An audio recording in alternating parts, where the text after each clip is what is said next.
ನಮಸ್ಕಾರ. ಏಷ್ಯಾನೆಟ್ ಸುವರ್ಣ ನ್ಯೂಸ್ನ ವಿಶೇಷ ಜಾತಕ ಫಲ ಕಾರ್ಯಕ್ರಮಕ್ಕೆ ಸ್ವಾಗತ. ನಾನು ಅಮೃತಾ ಗೌಡ. ಈ ದಿನದ ಜಾತಕ ಫಲ ಸಂಚಿಕೆಯಲ್ಲಿ ನೀವು ಕಳಿಸಿರುವಂತಹ ಸಂದೇಶಗಳಿಗೆ ಉತ್ತರ, ಪರಿಹಾರ, 12 ರಾಶಿಗಳ ಫಲಾಫಲ ಹಾಗೆ ಈ ದಿನದ ಪಂಚಾಂಗದ ವಿಶೇಷತೆಯನ್ನು ತಿಳಿಸ್ಕೊಡ್ತಾ ಹೋಗ್ತೀವಿ. ಮೊದಲಿಗೆ ಪ್ರಾಜ್ಞರಾದಂತಹ ಶ್ರೀಕಂಠ ಶಾಸ್ತ್ರಿಗಳನ್ನ ಕಾರ್ಯಕ್ರಮಕ್ಕೆ ಸ್ವಾಗತಿಸಿಕೊಳ್ಳೋಣ. ಶಾಸ್ತ್ರಿಗಳೇ, ಕಾರ್ಯಕ್ರಮಕ್ಕೆ ಸ್ವಾಗತ ತಮಗೆ. ನಮಸ್ಕಾರ ಶಾಸ್ತ್ರಿಗಳೇ, ಮೊದಲಿಗೆ ಈ ದಿನ ಬುಧವಾರ, ಹಾಗಾಗಿ ಈ ದಿನದ ಪಂಚಾಂಗದ ವಿಶೇಷತೆಯನ್ನು ತಿಳಿಸ್ಕೊಡೋದಾದ್ರೆ. ಶ್ರೀ ಗುರುಭ್ಯೋ ನಮಃ. ಹರಿ ಓಂ. ಮೂರ್ತಿತ್ವೇ ಪರಿಕಲ್ಪಿತ ಶಶಿಭೃತೌ ವರ್ತ್ಮ ಪುನರ್ಜನ್ಮನಾಂ ಆತ್ಮೇತ್ಯಾತ್ಮವಿದಾಂ ಕ್ರತುಶ್ಚಯಜತಾಂ ಭರ್ತ ಅಮರಜ್ಯೋತಿಷಾಂ ಲೋಕಾನಾಂ ಪ್ರಳಯೋದ್ಭವ ಸ್ಥಿತಿ ವಿಭುಶ್ಚಾನೇಕಧಾಯ ಶ್ರಿತೌ ವಾಚನ್ನ ಸದ್ದತಾತ್ವನೇಕಗಿರಣಃ ತ್ರೈಲೋಕ್ಯ ದೀಪೋ ರವಿಃ. ಸಮಸ್ತ ವೀಕ್ಷಕರಿಗೆ ಶುಭೋದಯ, ಶುಭ ಬೆಳಗು. ಈ ದಿನದ ಸಂದೇಶಗಳನ್ನು ಪರಿಶೀಲಿಸುವ ಪೂರ್ವದಲ್ಲಿ ಇವತ್ತಿನ ವಿಶೇಷತೆ, ಪಂಚಾಂಗ ವಿಶೇಷತೆಯನ್ನು ಗಮನಿಸಿಕೊಳ್ಳೋಣ. ಶ್ರೀ ಕ್ರೋಧಿನಾಮ ಸಂವತ್ಸರ, ಉತ್ತರಾಯಣ, ವಸಂತ ಋತು, ವೈಶಾಖ ಮಾಸ, ಶುಕ್ಲ ಪಕ್ಷವಾಗಿದೆ. ಈ ದಿವಸ ಬುಧವಾರವಾಗಿರತಕ್ಕಂಥದ್ದು ಅಷ್ಟಮಿ ತಿಥಿ, ಆಶ್ಲೇಷ ನಕ್ಷತ್ರ. ಈ ದಿವಸ ಅಷ್ಟಮಿ ತಿಥಿ. ಅಷ್ಟಮಿಯಲ್ಲಿ ಸಾಮಾನ್ಯವಾಗಿ ಯಾವುದೂ ಶುಭ ಕಾರ್ಯಗಳನ್ನು ಮಾಡೋದಿಲ್ಲ. ಅಷ್ಟಮಿ, ನವಮಿ, ಚತುರ್ದಶಿ, ಅಮಾವಾಸ್ಯೆ ಇಂತಹ ಸಂದರ್ಭಗಳಲ್ಲಿ, ಮತ್ತು ಪ್ರತಿಪತ್ ಆ ದಿವಸ ಇದನ್ನೆಲ್ಲ ಬಿಡಬೇಕು, ತ್ಯಾಜ್ಯ ಅಂತ ಹೇಳಿದೆ. ಆದರೆ ಅಮ್ಮನವರ ಉಪಾಸನೆಗೆ ತುಂಬ ಒಳ್ಳೆಯ ದಿವಸ. ಬುಧವಾರ ಬೇರೆ, ಬುಧನ ಅನುಗ್ರಹ ಬೇಕಲ್ಲ. ನೋಡಿ, ಆಯಾ ವಾರಗಳಲ್ಲಿ ಆಯಾ ಗ್ರಹಗಳಿಗೆ ಹೆಚ್ಚಿನ ಬಲ ಇರುತ್ತದೆ. ಈ ದಿವಸ ಬುಧವಾರ. ಬುಧ ಬುದ್ಧಿಯನ್ನು ಸರಿಪಡಿಸ್ತಕ್ಕಂಥವನು ಅಥವಾ ಬುದ್ಧಿಯನ್ನು ಹಾಳು ಮಾಡ್ತಕ್ಕಂಥವನು, ಎರಡೂ ಸೂಚಿಸ್ತಾನೆ. ಪಾಪಗ್ರಹಗಳ ಜೊತೆಗಿದ್ದರೆ ತೊಡಕಿನ ಬುದ್ಧಿ, ಕೆಡುಕಿನ ಬುದ್ಧಿ ಬರುತ್ತೆ. ಒಳ್ಳೆ ಸದ್ಗ್ರಹಗಳ ಜೊತೆ, ಶುಭಗ್ರಹಗಳ ಜೊತೆಗಿದ್ದರೆ ಸದ್ಬುದ್ಧಿ ಬರುತ್ತೆ. ಇದು ಬಹಳ ಮುಖ್ಯ, ನೋಡಿಕೊಳ್ಬೇಕು ಗ್ರಹಗಳು ಎಲ್ಲಿದ್ದಾವೆ.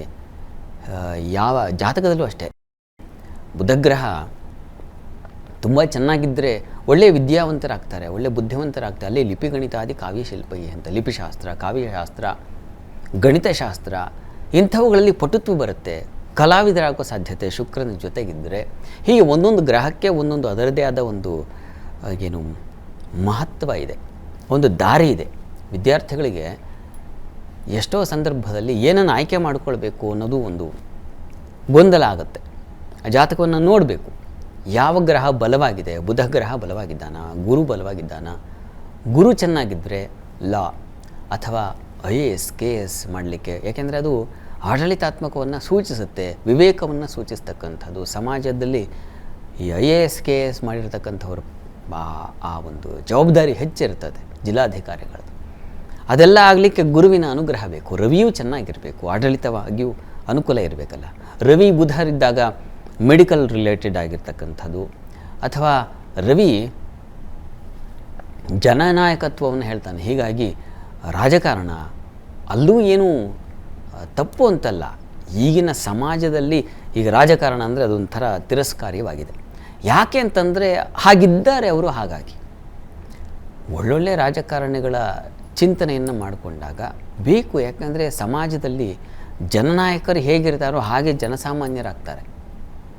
ರಾಜ ಪ್ರತ್ಯಕ್ಷ ದೇವದ ಅಂತ ಇದ್ದಿದ್ದಲ್ವ ಹಿಂದೆಲ್ಲ. ರಾಜ ಹೇಗಿರ್ತಾ ಇದ್ದ ಅಂತಂದರೆ ಆದರ್ಶವಾಗಿರ್ತಾ ಇದ್ದ. ಈ ಕಾಳಿದಾಸನ ರಘುವಂಶ ಇತ್ಯಾದಿಗಳನ್ನು ನೋಡಿದ್ರೆ ಗೊತ್ತಾಗುತ್ತೆ ನಮಗೆ. ಅಲ್ಲಿ ದಿಲೀಪ ಚಕ್ರವರ್ತಿ ಆಗಬಹುದು, ರಘು ಮಹಾರಾಜ, ಇವರೆಲ್ಲ ಹೇಗಿದ್ದರಪ್ಪ ಅಂತಂದರೆ ಹೆದರ್ಕೊಳ್ತಾ ಇದ್ರು ಜನ. ರಾಜ ಅಂದರೆ ಅಷ್ಟು ಪ್ರತಿಭಾವಂತನೂ ಆಗಿರ್ತಾ ಇದ್ದ, ಅವನಿಗೆಲ್ಲ ಸಕಲ ಕೌಶಲ್ಯವೂ ಬರ್ತಾಯಿತ್ತು. ಆದರೆ ಈಗ ಅದು ಕಷ್ಟ. ಅಂತೂ ಈ ಗ್ರಹಗಳಿಂದಾಗಿ ಯಾವ್ಯಾವ ಕೋರ್ಸ್ಗಳನ್ನು ಆಯ್ಕೆ ಮಾಡಿಕೊಳ್ಬಹುದು ಅನ್ನೋದು ಕೂಡ ಬಹಳ ಮುಖ್ಯ. ಯಾಕಂದರೆ ಈಗ ಇನ್ನೇನು ಶುರುವಾಗುವಂಥ ಕಾಲ. ಇವಾಗ ನಮಗೆ ಅನಿಸುತ್ತೆ ಯಾವ ಸಬ್ಜೆಕ್ಟ್ ಆಯ್ಕೆ ಮಾಡ್ಕೊಳ್ಬೇಕು, ಯಾವ ಕೋರ್ಸ್ ತೊಗೋಬೇಕು ಇತ್ಯಾದಿ. ಕುಜ ಚೆನ್ನಾಗಿದ್ದರೆ ಎಲೆಕ್ಟ್ರಾನಿಕ್ಸ್, ಎಲೆಕ್ಟ್ರಿಕಲ್, ಆಟೋಮೊಬೈಲ್ಸ್ ಹೀಗೆ ಟ್ರೈ ಮಾಡಬೇಕು. ನೋಡಬೇಕು ಯಾವ ಗ್ರಹದ ಯುತಿ ಇದೆ, ಹೀಗೆ ನೋಡಿಕೊಂಡು ಒಂದು ನಿರ್ಣಯ ಮಾಡಬೇಕು. ಅಂತೂ ಬುಧವಾರ ಈ ದಿವಸ ಅಂಥದ್ದೊಂದು ಬುದ್ಧಿ ಸೂಚನೆ ಮಾಡಲಿ. ನಿಮಗೆ ಬೇಕಾಗಿದ್ದನ್ನು ಆಯ್ದುಕೊಳ್ಳುವಂತಹ ಶಕ್ತಿಯನ್ನು, ಬುದ್ಧಿ ಬಲವನ್ನು ಆ ಬುಧನೇ ನಿಮಗೆ ಪ್ರದ ಮಾಡಲಿ. ಒಳ್ಳೆಯದಾಗಲಿ.